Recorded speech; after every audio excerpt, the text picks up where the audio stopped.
ఘోరాలు చేసినప్పుడు ఎవరు తప్పు చేసినా చట్టం దాని పని చేసుకుంటా పోతుంది తప్ప ఇంకొకటి కాదని చెప్పి కూడా నేను మీకు తెలియజేస్తున్నా. నిన్న మొన్న ఇంకొక విషయం కూడా ఇక్కడ వచ్చినప్పుడు తెలుగు జాతి అందరికీ విజ్ఞప్తి చేస్తున్నా, తెలంగాణలో ఉండేవాళ్ళకు కూడా విజ్ఞప్తి చేస్తున్నా. నేను గోదావరి నీళ్లు బనకచెర్లకు తీసుకుపోతానని చెప్పాను. పోలవరం టు బనకచెర్ల. ఎక్కడి నీళ్ళు ఇవి? సముద్రంలోకి పోయే నీళ్లు. సముద్రంలోకి పోయే నీళ్లు నేను తీసుకుపోతానంటే దాన్ని కొంతమంది ఒక పార్టీ రాజకీయం చేస్తే వాళ్ళు చేశారు కాబట్టి మేము చేయకపోతే వెనకబడిపోతామని ఇంకొకరు మాట్లాడే పరిస్థితికి వచ్చారు. ఇది మంచిది కాదు. నేను ఎప్పుడో ఒకటే చెప్తున్నాను, తెలుగుదేశం పార్టీ మొదటి నుంచి కూడా తెలుగు జాతి కోసం పెట్టిన పార్టీ. ఒక యుగ పురుషుడు ఎన్టీ రామారావు గారు పెట్టిన పార్టీ ఇది. ఆ రోజు ఈ రోజు తెలుగు జాతి కోసం పనిచేస్తున్నాం. నేను ఆ మాటే చెప్పాను. విభజన రోజును కూడా మీరు గుర్తుపెట్టుకోవాలి. నాకు 2 ప్రాంతాలు సమానం అని చెప్పాను, 2 కళ్ళు అని చెప్పాను, ఇద్దరికి సమన్యాయం చేయమన్నాను. అయితే అక్కడ నమ్మారు, ఇక్కడ నమ్మారు. అక్కడ మేము బీజేపీ పోటీ చేసి 20 సీట్లు గెలిపించారు, ఇక్కడ అధికారాన్ని ఇచ్చారు. అది నా జీవితంలో ఎప్పుడూ మర్చిపోలేనని చెప్పి మీ అందరికీ మరొక్కసారి విజ్ఞప్తి చేస్తున్నా.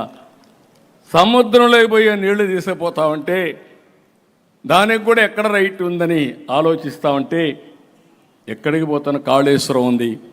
నేను ఎప్పుడు అపోజ్ చేయలేదే. నేను వెల్కమ్ చేశాను. గోదావరి పైన మీరు ప్రాజెక్టులు కట్టండి, నీళ్లు తీసుకోండి. గోదావరి ఒకటే తెలుగు జాతికి శ్రీరామ రక్ష. నీళ్లు సముద్రంలోకి పోతున్నాయి. 100 సంవత్సరాల చరిత్ర, 1000 టీఎంసీ నీళ్లు సముద్రంలోకి పోతున్నాయి. నా కోరిక ఇదే కాదు, గంగా కావేరి నదుల అనుసంధానం చేయాలి.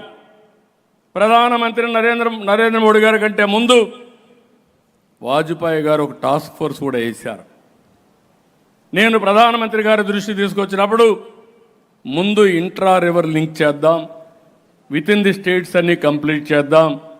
ఇది పూర్తయితే నేను గుజరాత్లో కూడా చేశాను, మీరందరూ కూడా స్టార్ట్ చేయండి. ఇది పూర్తి అయిన తర్వాత నేషనల్ లెవెల్లో రివర్స్ లింకేజ్ ఈజీ అవుతుందని ప్రధానమంత్రి గారు కూడా చెప్పే పరిస్థితి వచ్చారు. నేను చాలాసార్లు చెప్పాను, రాజకీయ నాయకులకి పాజిటివ్ థింకింగ్ ఉండాలి. ఈరోజు నరేంద్ర మోడీ గారు ఉన్నారు, మనం అందరం ఆలోచిస్తున్నాం. సరైన సమయంలో దేశానికి సరైన నాయకుడిగా నరేంద్ర మోడీ రావడం ఈ దేశం అదృష్టం అని మరొక్కసారి మీ అందరికీ విజ్ఞప్తి చేస్తున్నా. ఏదో నేను పొగడడానికి చెప్పడం లేదు. ఒక సుస్థిరమైన పాలన, అభివృద్ధి, సంక్షేమం, సుపరిపాలన ద్వారా దేశాన్ని ముందుకు నడిపిస్తున్నారు. అందులో భాగంగా నా కోరిక కూడా ఉంటుంది. నా కోరిక ఆయన దేశాన్ని నడిపిస్తే నేను తెలుగు జాతిని అగ్ర జాతిగా తయారు చేయాలనేది నా లక్ష్యం. నాకేం కావాలండి?